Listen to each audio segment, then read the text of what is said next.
올해 2025년 경제 상황 예측을 놓고 일각에서는 비관적인 전망도 나오고 있습니다. 네. 과연 지금 우리 경제 괜찮을지 윤희숙 전 국민의힘 의원 모시고 정치만큼이나 심각한 우리 경제 현안 좀 짚어보도록 하겠습니다. 어서 오시죠. 어서 오십시오. 안녕하세요. 네, 안녕하십니까, 의원님. 인사 말씀 좀 해주시죠. 안녕하세요. 네. 윤희숙의 손은 누가 키우나입니다.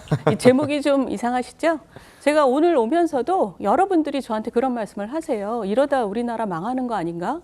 이런 말씀을 하시는데 이럴 때일수록 각자가 자기 자리에서 소를 키우고 할 일을 하는 것이 굉장히 중요합니다. 또 그게 나라의 중심을 잡는 일이고요. 그래서 매일 일상 속에서 소를 키우고 계신 우리 시청자 여러분과 함께 하겠습니다.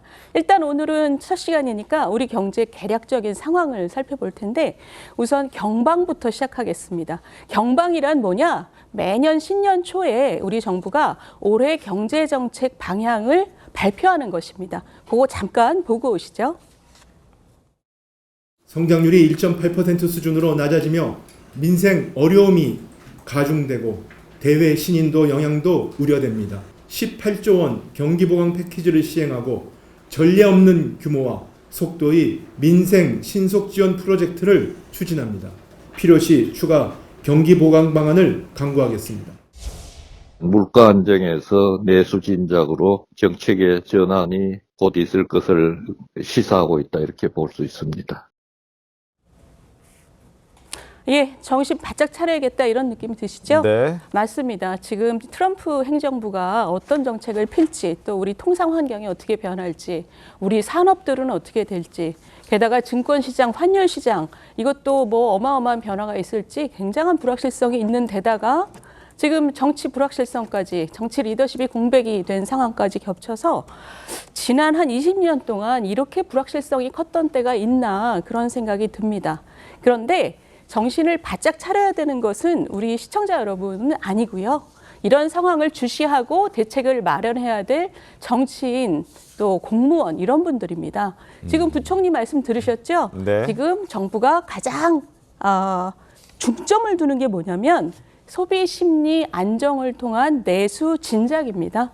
그래서 지금 가장 어려우신 소상공인 그리고 우리 자영자들을 안정시키는 것이 지금 올해 경제정책 방향의 가장 중점입니다. 이 얘기는 뭐냐? 우리 시청자 여러분들 연말에 취소하신 친구들 모임도 가시고 그리고 뭐 가족분들 뭐 사주고 싶으신 것도 사주시고 위축되지 말라는 뜻입니다. 근데 우리 시청자 여러분들 이러실 거예요. 테레비만 키면 지금 뭐 나라가 큰일 날 것 같은데 어떻게 마음을 놓냐? 그래서 영상 하나 더 보여드리고 같이 얘기 나누겠습니다.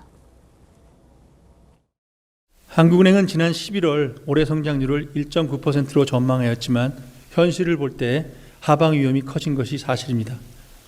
이는 역사적으로 낮은 수준의 성장률이긴 하지만 현재의 잠재 성장률인 2%나 1인당 국민소득이 3만 달러 이상인 26개국의 성장률 전망치 평균을 구해보면 1.8%이기 때문에 이와 유사한 수준입니다. 따라서 지금 우리가 처한 상황을 힘들긴 하지만 외환위기, 글로벌 금융위기, 코로나 위기와 같은 상황으로 보는 것은 과장된 측면이 있습니다. 예, 들으셨죠? 이 한국은행 총재 말씀은 큰 걱정은 할 필요 없다 이런 뜻입니다. 왜냐하면 경제는 결국 심리이고 지금 정치 때문에 경제가 충격을 엄청 먹었는데 그 충격을 먹은 게 사실은 이 경제가 한번 경기하는 거거든요. 이 경기가 길어지면 우리가 좀 상처를 입지만 현재로서는 이 경기가 지나가고 나면 원상 복귀를 할 수밖에 없습니다. 그 원상 복귀를 하게 되는 시간을 바로 우리 시청자 여러분께서 정해주시는 거죠. 마음을 차분하게 먹으시고 나가서 식사도 하시고 친구들도 만나시면 우리 경제가 더 빨리 안정화된다는 뜻입니다. 근데 이 한은 총재가 한 얘기 중에서 걱정하지 마셔라라는 그 근거가 뭐냐? 근거가 바로 이 부분입니다. 올해 경제 성장률 전망치가 1.8에서 1.9%. 근데 우리 잠재 성장률은 2%, 크게 네. 차이 안 난다 이런 말씀하셨죠? 굉장히 중요한 말씀입니다. 잠재 성장률이라는 게 뭐냐면 우리나라가 우리 국민이 네. 우리 실력을 다 제대로 발휘하면 우리 성장률이 한 2.0% 나온다는 뜻입니다. 근데 1.8, 1.9% 전망치면 우리 실력은 이만큼 근데 그 정도보다 조금 낮은 상태라는 뜻이거든요. 크게 우리 경제가 고꾸라질 일 없으니 걱정하지 말아라 이런 뜻입니다.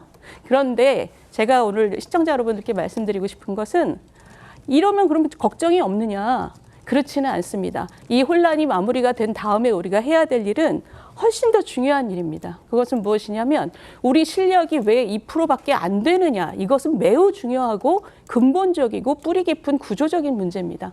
지난 한 30년 동안 한 8% 가까이 됐던 우리 잠재 성장률이 5년마다 1%씩 뚝뚝뚝 떨어졌습니다. 지금 현재는 우리보다 한 3배 잘 사는 미국보다도 낮은 수준입니다. 이 무슨 뜻이냐? 우리 경제가 실력이 없어졌다는 뜻입니다. 매우 빠르게, 매우 낮게. 실력이 없으면 이 추세대로 간다면 지금 당장은 아니지만 곧 우리 경제가 몰락하게 되는 길로 가고 있다는 뜻입니다. 왜 이렇게 됐냐? 그동안에 우리가 개혁을 안 해서 그렇습니다. 규제개혁, 노동개혁 이런 어려운 개혁을 안 하고 방치시켜서 그렇습니다. 그거 왜 안 했냐? 진보 정권은 뭐 했으며 보수 정권은 뭐 했느냐? 진보 정권은 별 관심이 없었고 보수 정권은 뭘 하려고 했는데 성과를 못 낸 거죠. 자, 더 근본적인 문제는 정치인들이 이 문제에 큰 관심이 없어서 그렇습니다.